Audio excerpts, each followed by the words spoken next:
Hello everyone, welcome to this video.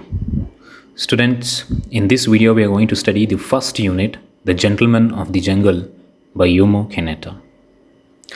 Before going into detailed discussion about the background and the theme of this lesson, let us have a brief introduction about the author, Jomo Kenyatta. Jomo Kenyatta, 1893 to 1978. He was an African political leader, first president of Kenya, and he belongs to Kikuyu ethnic group of Africa. Being the secretary of this tribal association, he campaigned for land reform and African political rights. So apart from being the African political leader, he is a writer also. Okay, now coming back to the lesson that we are studying, The Gentleman of the Jungle. So what is the background that we have to study first, because this story it's in the form of a fable, and we have to, as we go on studying the chapter, we have to compare the happenings of the chapter with the background that we have. Okay, so what is the background? I hope you people have heard about imperialism, how European powers, they colonized the entire world, almost entire world. Even they colonized India also. So the same thing happened in Africa. So what was happening in the 19th century? So in the late 19th century, the chief European powers, they divided Africa among themselves. They could do this because European arms were superior, and because the African chiefs did not understand the meaning of the treaties they were asked to sign. As a result, Africans lost the lands they had traditionally lived on and cultivated. Their attitude toward European expansion is made clear in the following fable, which reflects the attitude of the Kikuyu people of Kenya toward European laws and commissions. So what happened in the late 19th century? The European powers, superpowers, what they did, they divided Africa among themselves, and they started deceiving the native Africans, and they exploited them, and somehow they made them to sign the treaties, and they did not understand, the Africans did not understand the treaties they were signing on because they were illiterate, and that's how they lost their lands and property. So this exploitation was going on. Mainly Kikuyu people, it's an ethnic group, they also suffered a lot. So their attitude towards European laws, and European expansion, that has been represented in the form of fable. So this lesson is a fable. So what is a fable? Fable is a story. It's a moral story. It ends with a moral lesson, and in that the animals, they have the human attributes, like they can think and speak like human beings. So that's a fable. So this is the background. So in the late 19th century, European powers, they exploited Africans. So that has been represented in the form of fable. So now who is African and who is European powers, we will come to know as we go on studying the lesson. So the lesson, it begins with a iconic sentence, once upon a time. What happened, like that. So let's see. Once upon a time, an elephant made a friendship with a man. One day, a heavy thunderstorm broke out. The elephant went to his friend, who had a little hut at the edge of the forest, and said to him, "My dear good man, will you please let me put my trunk inside your hut to keep it out of this torrential rain?" So what happened? Once upon a time, in one of the forests, an elephant made friendship with a man. There was a man, and he had a little hut at the edge of the forest. So one day what happened, a heavy thunderstorm broke out, and elephant went to his friend, that's man, and asked him a favor, a help. Can you let me put my trunk inside your hut? That's what the elephant asked the man. So now before going further, now we have to come to one conclusion: who is elephant and who is man here? Elephant is Europeans. Okay, that elephant represents Europeans and man represents Africans. Okay, so elephant represents Europeans, and man represents Africans. So what is a hut? Hut is a symbol of natural resources available. So Europeans, they approached Africans and they asked a favor. So they wanted to get the natural resources from Africans. And then they went on cheating. Okay, so let us see what happens now. So now we'll stick to the story. Elephant went to man and asked a favor that it wanted to protect its trunk from the torrential rain. The man, seeing what situation his friend was in, replied, "My dear good elephant, my hut is very small, but there is room for your trunk and myself. Please put your trunk in gently." So now what man replied, man is also friend of elephant. So looking at the condition of his friend, he felt pity. And now he replied. So what he replied, "My dear good friend, my hut is very small. I have a small hut and there is a space." So means, there is a space for your trunk and myself. Okay, not more than that. So please put your trunk in gently. So gently, put your trunk inside my hut. That's what, the man told to the elephant. The elephant thanked his friend, saying, "You have done me a good deed, and one day I shall return your kindness." So elephant thanked the man that, you have done a great deed, and one day I will return your kindness. Your favor will be returned. That's what elephant assured the man. But what followed? That's interesting. As soon as the elephant put his trunk inside the hut, slowly he pushed his head inside and finally flung the man out in the rain, and then lay down comfortably inside his friend's hut, saying, "My dear good friend, your skin is harder than mine, and as there is not enough room for both of us, you can afford to remain in the rain while I am protecting my delicate skin from the hailstorm." See now what happened.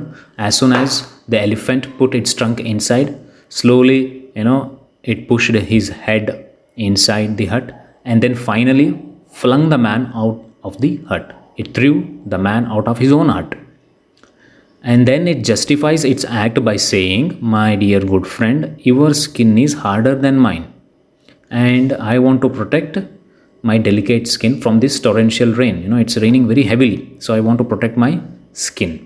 You can afford to stay in the rain because there is no space. There is no enough space for both of us in this small hut." That's what elephant told. Now compare this situation to the background now. So Europeans, they went and they asked Africans to sign on certain treaties, and then they started cheating them, deceiving them, and they exploited them, and they got their own land. The Africans' lands, they just converted those lands into their names. That's how they were exploited back in the 19th century.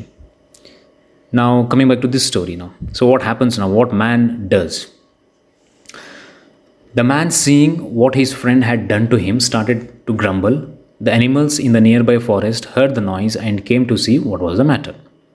All stood around listening to the heated argument between the man and his friend, the elephant. In this turmoil, the lion came along roaring and said in a loud voice, "Don't you all know that I am the king of the jungle? How dare anyone disturb the peace of my kingdom?" So what happened? What man started doing? He started grumbling, and then he started crying and shouting. He started arguing with elephant. Soon what happened? This noise was heard by the animals who were there in the nearby forest. They all assembled to see what is the matter. They stood and they were listening to the heated argument between man and the elephant. So when this argument was going on, when this turmoil was going on, what happened? The lion, who is the king of the jungle, he came roaring, and he came and he said, "Don't you all know that I am the king of the jungle? How dare anyone disturb the peace of my kingdom? Why, you people are disturbing the peace of my kingdom?" That's what the lion asked. On hearing this, the elephant, who was one of the high ministers in the jungle kingdom, replied in a soothing voice and said, "My lord, there is no disturbance of the peace in your kingdom. I have only been having a little discussion with my friend here as to the possession of this little hut which your lordship sees me occupying." So now elephant replies to the lion. So who is the elephant? He is one of the high ministers. Not only a minister, high ministers. One of the high ministers in the jungle kingdom. And who is the king of that jungle kingdom? Lion itself. So now elephant is replying to lion and said that, my lord, there is no disturbance as such. I'm just having a little discussion. There is some slight misunderstanding. So I'm just having a discussion with my friend about the possession of this hut. That's what the elephant told to the lion.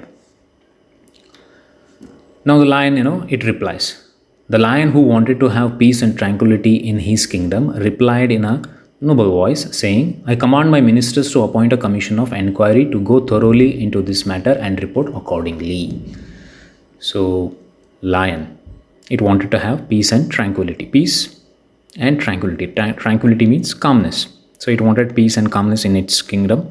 So, it said, I command my ministers, I order my ministers to appoint a commission of enquiry in order to investigate this matter and go thoroughly and then come to one conclusion. That's what the lion told to the ministers. Now see how this matter is going out of the hands of that man. Slowly the issue is it's going out of his hand. Actually it's his hut. Elephant came and occupied it and flung him out. Now if the lion, if it really wanted to solve the problem, it could have solved on the spot there itself, but it didn't do that. It said, I order my ministers to appoint a commission of enquiry so that they will investigate the matter. The matter right now, it's not clear, so they will investigate it and then they will come to one conclusion. That's what the lion told to the ministers. Now compare this to the background that we have. So when Africans, they started protesting, how they started losing their lands, what Europeans, they said, they told them to come to court. Whose court? Their own court, Europeans' court. Whose law? Europeans' law. So now Africans, in order to, get their own lands back, they had to go to the court. So that's what is happening now in this fable also. Let us see what happens next. He then turned to the man and said, you have done well by establishing friendship with my people, especially with the elephant, who is one of my honorable ministers of state. Do not grumble anymore. Your hut is not lost to you. Wait until the sitting of my imperial commission, and there you will be given plenty of opportunity to state your case. I am sure that you will be pleased with the findings of the commission. So now that lion, the king of the jungle, turned towards man and said that don't worry, okay, don't grumble anymore, don't be worried. You just wait for this imperial commission to conduct the investigation, and they will come out with one solution. They will come out with justice, and they will investigate this matter impartially. And I am sure that you will be pleased. You will be happy with the findings. You will be happy with the verdict, the result, what they are going to give you. That's what the lion told man in a very flattery way, in just flowery words. And man believed it. Okay, the man was very pleased by these sweet words from the king of the jungle and innocently waited for his opportunity in the belief that naturally the hut would be returned to him. So he was very hopeful of getting back his hut, and he believed king, because the king of the jungle is assuring him not to worry, you will get your hut back, don't worry about that. So man believed that, and now he is hopeful that he will get his hut back. The elephant, obeying the command of his master, got busy with other ministers to appoint the commission of enquiry. So now elephant, he himself is appointing the commission of enquiry. Why? Because he is one of the high ministers in that jungle kingdom. Actually, he is accused, so he doesn't have any right to appoint the commission of enquiry. But since he is the high minister, so he is doing this. So who all are the members of the commission? And let's have a look. The following members are appointed as the members of the commission of enquiry: Mr. Rhinoceros, Mr. Buffalo, Mr. Alligator, the Right Honorable Mr. Fox to act as chairman, Mr. Leopard to act as secretary of that commission. So these are the members of the commission. Now looking at the members of the commission, man starts protesting. He was not happy. So he tells, on seeing the personnel, the man protested and asked if it was not necessary to include in this commission a member from his side. So all the members of the commission, they belong to animal side. So now he is requesting, why don't you consider anyone from my side, a person who represents me in the commission, why he is not there in the commission of inquiry. That's what, and he demands someone should be there from my side also. And what he was told? He was told that it was impossible, since no one from his side was well enough educated to understand the intricacy of jungle law. So what he was told? No, it's not possible. The ministers, they are telling man that it's not possible that, a person from your side can be included in the commission of inquiry. Why? Because nobody from your side is well educated. They're not educated enough to understand the intricacy of jungle law. Intricacy, the complexity of the jungle law. So that's what, told to that man. Further, that there was nothing to fear. He was told further that, there is nothing to fear. For the members of the commission were all men of repute for their impartiality in justice. And as they were gentlemen chosen by God to look after the interest of race less adequately endowed with teeth and claws, he might rest assured that they would investigate the matter with the greatest care and report impartially. And further, he was told that, don't worry. Okay, all the members, they are the men of repute. Okay, they have their reputation. What is the reputation? For their impartiality in justice. So they give justice, impartially. They come to conclusion, impartially. They will not do partiality. Okay, it will be unbiased. And all the gentlemen, they are chosen by God. Okay, all these gentlemen, the gentlemen, the members of the commission, they are chosen by God. For what? In order to look after the interests of race, which is less adequately endowed with teeth and claws. So men, they are less adequately endowed with teeth and claws compared to animals. So that's what, he was told. And he was assured that, don't worry, the commission would investigate the matter with greatest care and report impartially. Okay, so let's see what happens next. The trial began. Okay, so on the day of the trial, the commission sat to take the evidence. The Right Honorable Mr. Elephant was first called. He came along with a superior air, brushing his tusk with a sampling which Mrs. Elephant had provided, and in an authoritative voice said. So on that day, when commission started the trial, Elephant was first called to put his argument. So he came with a superior air. Why? Because he's the one, and also he started speaking with an authoritative voice, because he's the one who appointed that commission of inquiry, and he is the minister also, high minister in that kingdom. So he started telling what he said. Gentlemen of the jungle, there is no need for me to waste your valuable time in relating a story which I am sure you all know. I have always regarded it as my duty to protect the interest of my friends, and this appears to have caused the misunderstanding between myself and my friend here. He invited me to save his hut from being blown away by a hurricane.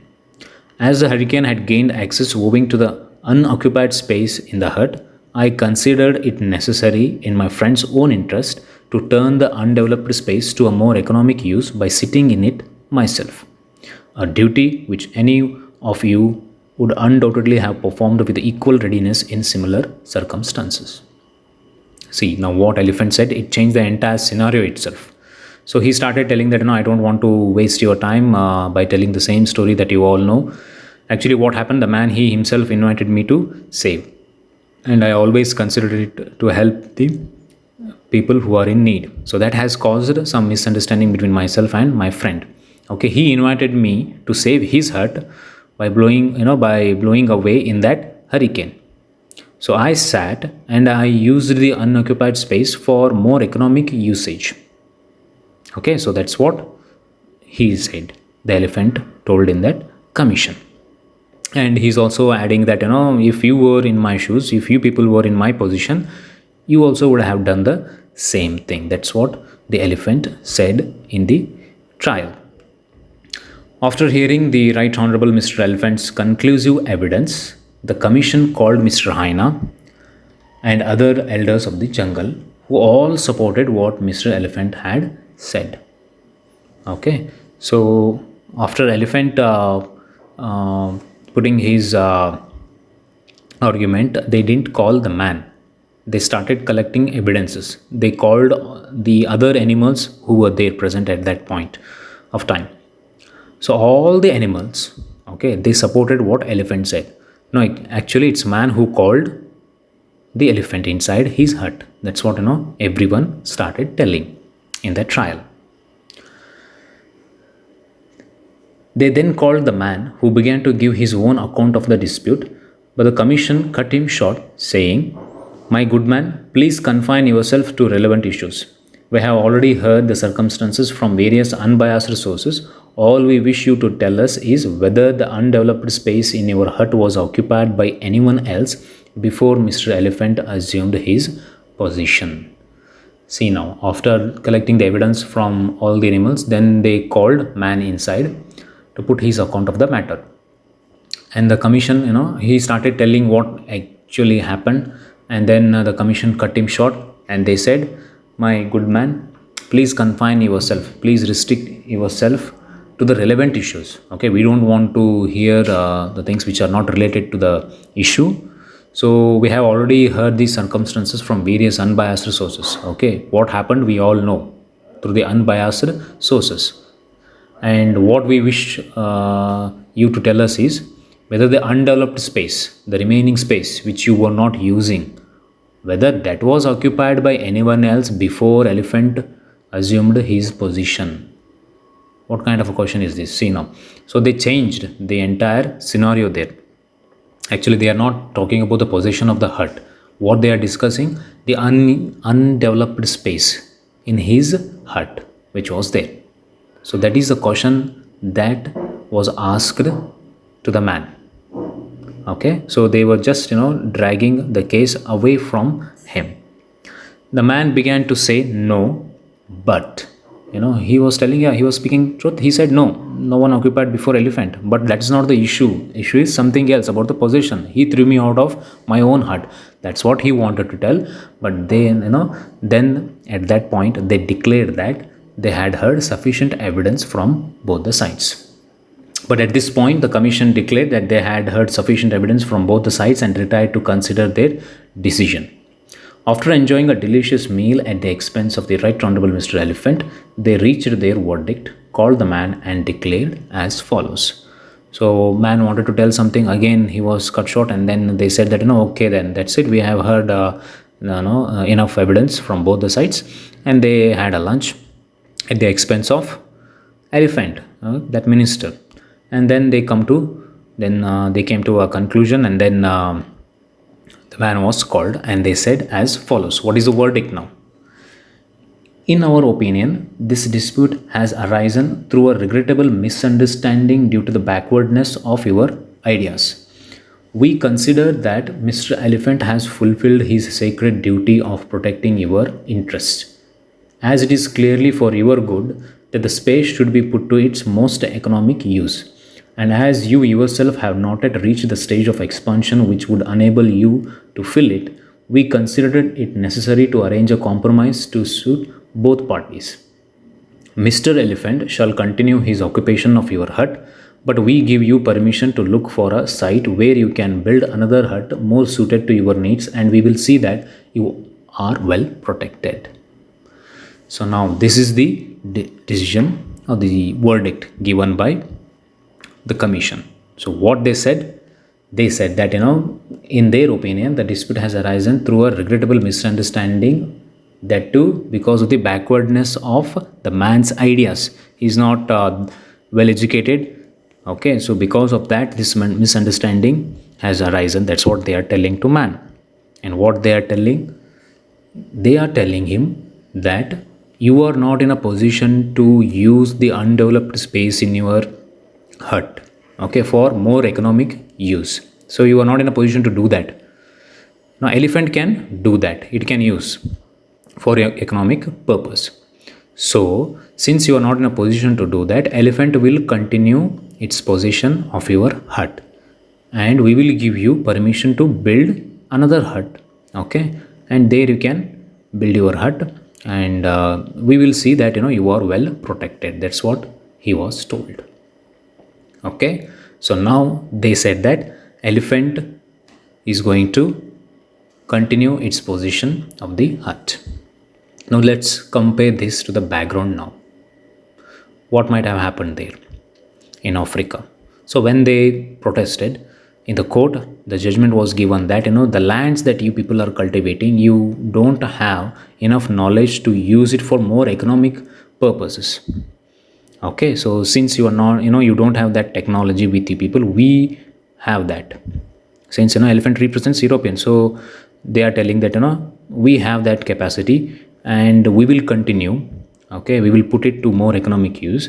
You can go and have some other land. Okay, so that's what happening there in Africa also. The same thing is represented in the form of fable here. So the justice, what the lion had promised, it didn't deliver, okay, by the commission of inquiry. And man was hopeful that he will get his hut back, but that didn't happen. So he was told that you go and find one site which is suitable for your needs and build a hut according to your needs. That's what the justice was given. That's how the result that came out. Now what the man does? The man, having no alternative and fearing that his refusal might expose him to the teeth and claws of members of the commission, did as they suggested. So man had no alternative. He had no other option. He had to listen to the verdict to all these members of the commission, because he was feared. He was in a fear that if he refuses, okay, there is a threat to his life. So he thought that that will expose himself to the teeth and claws of all the wild animals. And what he did as he was ordered or suggested. But no sooner had he built another hut than Mr. Rhinoceros charged in with his horn lowered and ordered the man to quit. A royal commission was again appointed to look into the matter, and the same finding was given. So now, listening to the members of the commission, this man goes to some other place and he builds another hut according to his need. But what happens? As soon as he builds another hut, Mr. Rhinoceros, it comes and it occupies the hut, and it throws the man outside and tells the same reasons. It gives the same justification, the justification which was given by the elephant. And once again a royal commission was appointed. Once again the entire trial, they conducted it, and the same finding, the same the verdict actually that was given. And this procedure, okay, this procedure of building a hut and then that hut being occupied by another animal, this procedure went on until Mr. Buffalo, Mr. Leopard, Mr. Hyena and the rest were all accommodated with new huts. So he used to go and build a hut. One or the other animal used to come and occupy it. And once again, a royal commission, the commission of inquiry used to set up, and they used to trial the case, and they used to give the same verdict that you were not in a position to use your hut for more economic use. Go and build some another hut. So this went on and on and on until all the animals were accommodated with huts, new huts. So now you can imagine that how they were exploiting, okay, how animals in this fable, how animals they fooled this man. He thought that he will get the justice, but no, that was their plan. All were part of this conspiracy, even the lion also. Okay, the lion, all the members of the commission, and all these gentlemen of the jungle, the men with the reputation of giving impartial judgment, they were also included in this conspiracy of deceiving man, cheating this man. Okay, so that's what their plan. Then the man decided that he must adopt an effective method of protection since the commission of inquiry did not seem to be of any use to him. He sat down and said, Eng enda di naligagam motegi. Okay, which literally means there is nothing that treads on the earth that cannot be trapped, or in other words, you can fool people for a time but not forever. So he realized that he is being cheated, he is being fooled. Okay, so he realized that he should find one solution, an effective method of protection. He should protect himself since commission of inquiry is of no use. So he tells this sentence, which is very difficult to pronounce. So what is the meaning of that sentence? That you can fool people for a time but not forever. Okay, so you can fool someone for a day or for a few days, for a few weeks or few months or even a year, but not all the time. They will realize that they are being fooled. So now he realizes that, because at the first he thought he believed the king of the jungle, he believed these members of the commission, those those people, they had their reputation of being impartial and all, and it was his innocence. He believed and he had the hope that he will get justice, but he didn't get that. And once this same procedure was followed, okay, and then he realized that this is a plan by them, all of them, all are included in this conspiracy. So now he is finding one solution, that I should find one nice solution for this problem. If he builds another hut, one or the other animal will come once again and it will occupy that hut, and it will tell him the same reasons, the same justification would be given by that animal, and the same imperial commission will come and they will trial in the same way and they will give the same verdict. So why to go to the commission of inquiry? So he is finding one solution. So what is that? Early one morning, when the huts already occupied by the jungle lords were all beginning to decay and fall to pieces. So what happened one fine day? The huts built by this man and occupied by all the jungle lords, they started becoming weak. They started to decay and fall into pieces. So at that time, he went out and built a bigger and better hut a little distance away. No sooner had Mr. Rhinoceros seen it than he came rushing in, only to find that Mr. Elephant was already inside, sound asleep. Mr. Leopard next came in at the window. Mr. Lion, Mr. Fox and Mr. Buffalo entered the doors, while Ms. Rhino held for a place in the shade and Mr. Alligator basked on the roof. So what happened? When all the huts built by him, occupied by all those jungle lords, when they started to decay and falling into pieces, he built a better and a big and better hut. Once he built this big and better hut, all the animals, they saw this and they wanted to go and occupy it. And then one by one, they started approaching towards this hut, and already one or the another animal, it was there. So when Mr. Rhinoceros went in, the elephant was already sitting inside the hut and it was sound asleep. Mr. Leopard and Mr. Lion, Mr. Fox, Mr. Buffalo, they were trying to enter through the doors and windows. So all this was happening. Presently, they all began disputing about their rights of penetration, and from disputing, they came to fighting. And what happened? They wanted to get that particular hut because it was very big and better. So they started arguing that who came first into this hut, and that argument turned into a fight. They started fighting because I came first, that's what the elephant said. Then Rhinoceros said, no, I saw the first, I saw it first, and then I should get this hut. That when this was going on, what happened? When this argument turned into fighting, and while they were all embroiled together, the man set the hut on fire and burnt it to the ground, jungle lords and all. Then he went home saying, peace is costly, but it's worth the expense, and lived happily ever after. So what happened when all the animals, when they were fighting with each other, man set the hut on fire. He burnt it down. Even the animals were also there. All the animals, they were there inside that hut, and they were burnt alive. And then he went home saying, peace is costly, but it's worth the expense, and lived happily ever after. So he killed all those animals and he burnt the entire hut that which he built. And then he said, peace is costly, but it's worth the expense. So peace is very costly. What is costly? It proved him very costly because he lost many huts, not only one, two, many huts. And also the big and better hut which he had built recently, that also he had to sacrifice.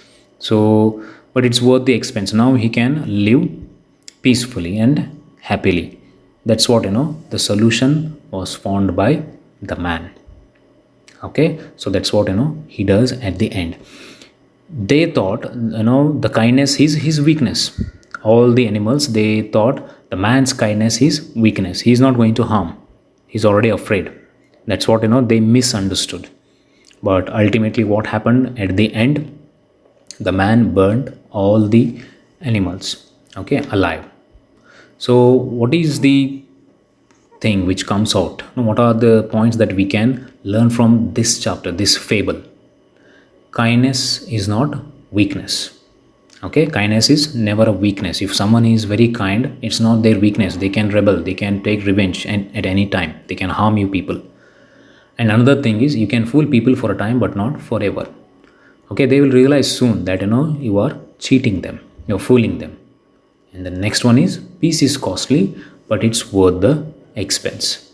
So these are the things that which we learn from this lesson, this fable.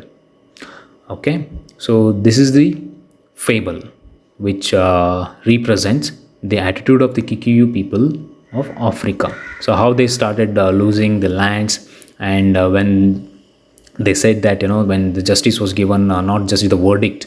Okay, in fact, when the verdict was given that you are not able to put the undeveloped space into more economic use, there the background they were referring to the doctrine of lapse. Even that was implemented in India also. If a king or queen, they don't have heir for their property, if they don't have a child, that entire kingdom and the entire property goes to the East India Company. Okay, the British, because British were ruling India at that time, so they cannot adopt a child and they can enjoy that property. That was not there, that was prohibited by the Britishers. So the same thing they told here in the fable. Okay, what you are not in a position to improve or use that undeveloped space for a more economic usage, so we will continue our occupation. That's what they said. Okay, so now what kind of questions you may get for 4 marks and 6 marks? For 4 marks, why was the commission of inquiry appointed by the king of the jungle? That that is also important. And how did the elephant justify its act of occupying the hut? And do you think the verdict of the commission of inquiry was on the expected lines? Why? And for 6 marks, you may be asked in examination that peace is costly but it's worth the expense. What is the ironical significance of this statement? And also another question is, do you think the story can be read as a political satire? So these are the questions that you would be asked in examination. So I hope you people have followed the story. Okay, so elephant represents Europeans, man represents Africans, and elephant came and cheated man in the form of asking help, and then man had to go through this exploitation for several days, and at last he finds one solution to protect himself, and he burns the entire hut which he had built for himself. Actually not for himself, he had a plan, and he burnt all the animals which were fighting for possession of that hut, and then lives after happily. So that's it about the first lesson, the gentleman of the jungle. It's all about the imperialism, how imperialistic rule it exploited many people. So that's it about the gentleman of the jungle. Thank you.